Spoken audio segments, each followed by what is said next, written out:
Welcome to Zwida Media. If you're new to this channel, please subscribe. Don't forget to like, comment and share. Here's a new video for today. Enjoy. Usobishini umculo we-Afro House waseHammersdale unomcebo Zikode kulandela ukulahlwa icala belifaka enkantolo enkulu yaseGauteng eGoli. Nginibingelele ngiphinde nginamukele ezindabeni zezwidemedi. Igama lami ngusibonga konke wakandwandwe Motanda, ungangibiza intatheli eka YouTube. Kubekwa ukuthi usobishini umculo we-Afro House unomcebo Zikode waseHammersdale kulandela ukulahlwa icala belifaka enkantolo enkulu yaseGauteng eGoli. Kubekwa ukuthi ke icala limchithile, akagcinanga lapho kodwa ubuye wayalela ukuba ama-album amabili ngaphansi kwenkampani angasayifunda lapho ihambe khona i-Open Mic Production. Unomcebo okanye nenkampani i-Open Mic Production bagcina befakana ezinkantolo, bagqiqa ezinkantolo emva kokungaboni ngasolinye nezikhulu ze-Open Mic Production nobunikazi ngenzuzo yengoma eyenziwa iJerusalem. Inkantolo ke ibe simchitha ukuthi cha akaqhubeka asebenze nale nkampani Open Mic ayinalo icala, kanti ke uzobuya aqhubeke asebenzisane nayo aqophe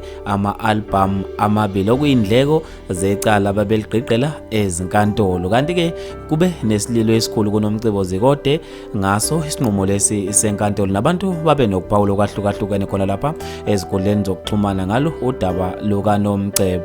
Umsayisi uthe hlangana Zulu nawa amavenda esithinta opos wabesefaka ama-emoji acasukile. Ufezo Mhlongo uthe akacule into engekho someseke uma ephume nje kuleya ndawo wabesebiza igama elikhulu engengilibize bafethu. Umzwandile Zulu uthe ngiyathemba ukuthi nabaculi abeza ngemuva bazofunda ukuqaphelisisa kakhulu uma besayina noma besebenzisana nama-record label. Umbongeni Zikode uthe akacula ingoma ezimbi kulama album amabili bese ephuma kanjalo. Kubulindo kuhle biyela uthe angeke sazi but la eSouth Africa kungukuthi ungubani uphila nabantu abanjani.